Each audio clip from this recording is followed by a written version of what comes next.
Kendall married Mabel Hoffman on Friday afternoon, June 2nd, 1961. They were both 53 years old. After their marriage, Ken and Mabel spent 11 years in St. Louis, Missouri, holding church services, children's ministries, and so on. At about the same time, Ken held a full-time job in printing.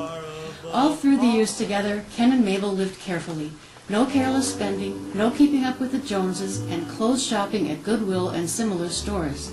At the same time, they were very generous toward God's work, including several life shares for missionaries. In 1972, they came to serve at Grace Chapel. Along with pastoring, Kenneth worked full-time as a proofreader at the Milwaukee Journal. At that time, the church was too small to support a pastor full-time.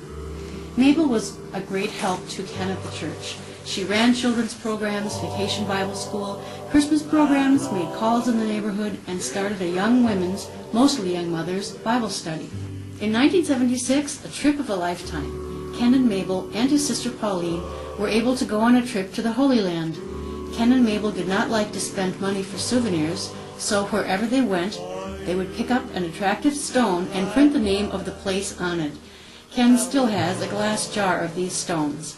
Ken and Mabel were always associated with music. They would do special sharing, singing one of the old songs, often accompanied by Mabel on her electric guitar.